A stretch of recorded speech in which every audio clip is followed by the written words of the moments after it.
Hi everyone, welcome back to Topic 4, Deep Learning for Computer Vision.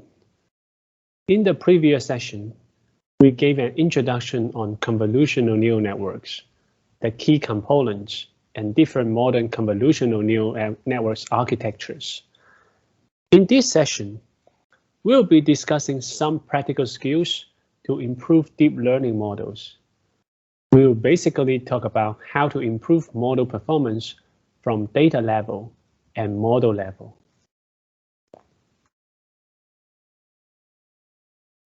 The qualities of your neural network model is generally constrained by the quality of your training data. You want the best data you can get from your problem. You also want lots of it. Deep learning and other modern nonlinear machine learning techniques get better with more data. It is one of the main points that make deep learning so exciting. The second way is to invent more data. Collecting labeled data is expensive. For images, we can apply data augmentation with simple techniques like rotation, random cropping, shifting, shear, and flipping to create more samples from existing data. Other color distortion include hue, saturation, and exposure shift. We can also supplement training data with non-labeled data. Use your model to classify data. For samples with high confidence prediction, add them to the training data sets with the corresponding label predictions.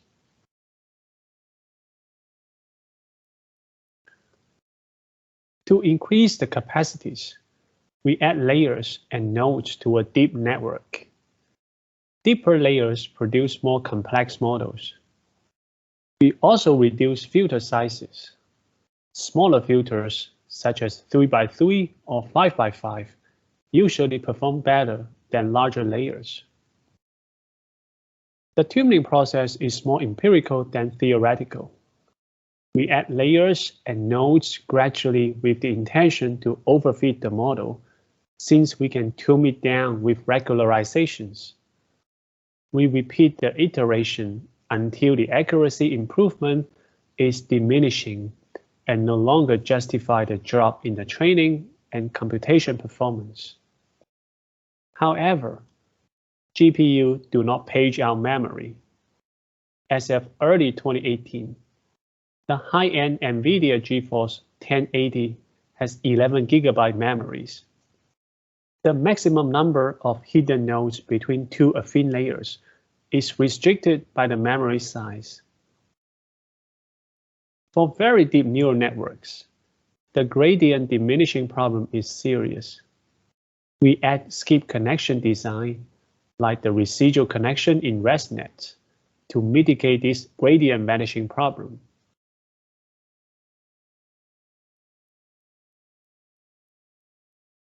Let's have a short recap on tuning the learning rate. In early development, we turn off any non-critical hyperparameters, including regularizations. With the Atom optimizer, the default learning rate usually works well. If we are confident in the code, but yet the loss doesn't drop, start tuning the learning rate. A typical learning rate is from 1 to 1e-7. Reduce the learning rate each time by a factor of 10. Test it in short iterations. Monitor the loss closely. If it goes up consistently, the learning rate is too high. If that doesn't go down, the learning rate is too low. Increase it until the loss prematurely flattens. Please take note, larger networks need more training, and vice versa. If you add more neurons or more layers, you should also increase your learning rate.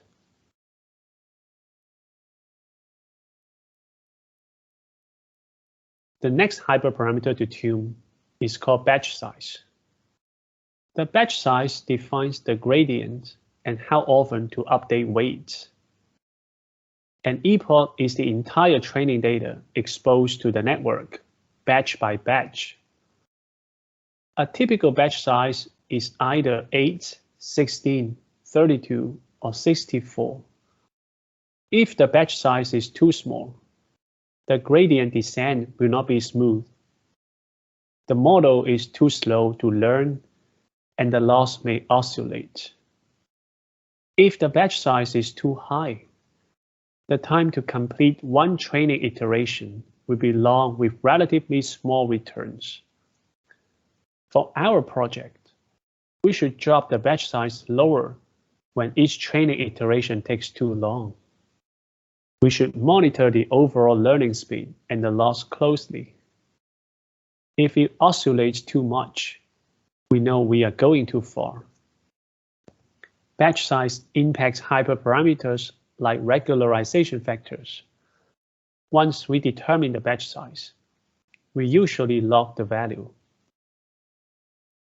Some network architectures are more sensitive than others to batch size.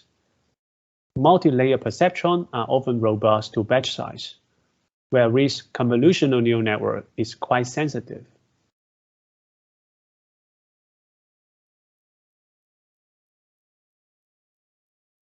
In order for the deep learning model to generalize and have a good prediction accuracy on unseen data, we want to regularize the model. We monitor the loss to control the learning rate and the gap between the validation and the training accuracy to adjust the regularization factors. A popular regularization technique is dropout. Dropout randomly skips neurons during training, forcing others in the layer to pick up the slack. The dropout rate is typically from 20% to 50%. We can start with 20%. If the model is overfitted, we can increase the value. We can also use learning rate decay for training neural network. It starts with a larger training rate and then decays it multiple times. It is empirically observed to have both optimization and generalization. Another technique to prevent overfitting is called early stopping. During training, the model is evaluated on a validation dataset after each epoch. If the performance of the model on the validation dataset starts to degrade, for instance, the loss begins to pick up or accuracy begins to decrease, then the training process will be stopped. The model at the time that training is stopped is then used and is known to have a good generalization performance. This procedure is called early stopping and is perhaps one of the oldest and most widely used forms of neural network regularization.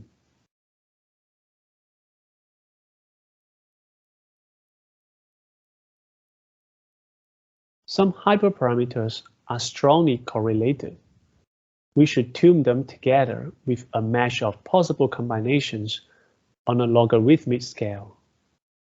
For example, for two hyperparameters, we start from the corresponding initial value and drop it by a factor of 10 in each step. Instead of using the exact cross points, we can randomly shift those points slightly. This randomness may lead us to some surprise that otherwise hidden.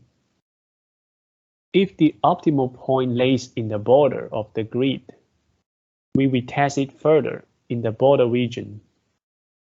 A grid search is computationally intensive. We start tuning parameters in coarse grain with fewer iterations. To fine-tune the result, we use longer iterations and drop values by a factor of 3 or even smaller.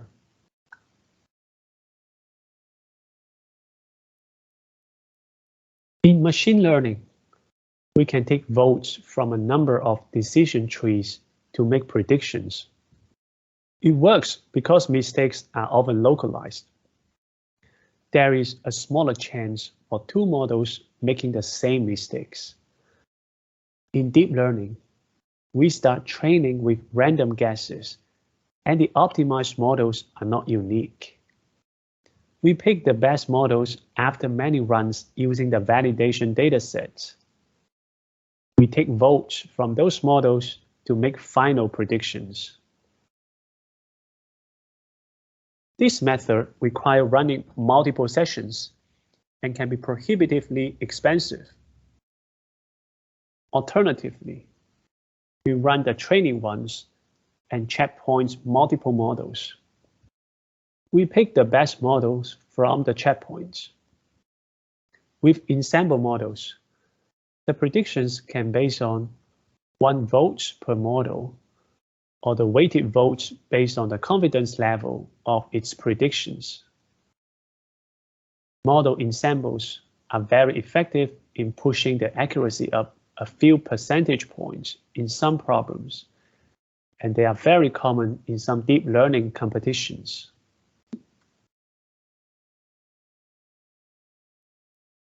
Well, here comes to the end of topic 4. In this topic, we give an overview and introduction to deep learning, particularly for computer vision applications. I'm sure you are now confident to build your own neural network architecture, either using artificial neural networks or convolutional neural networks.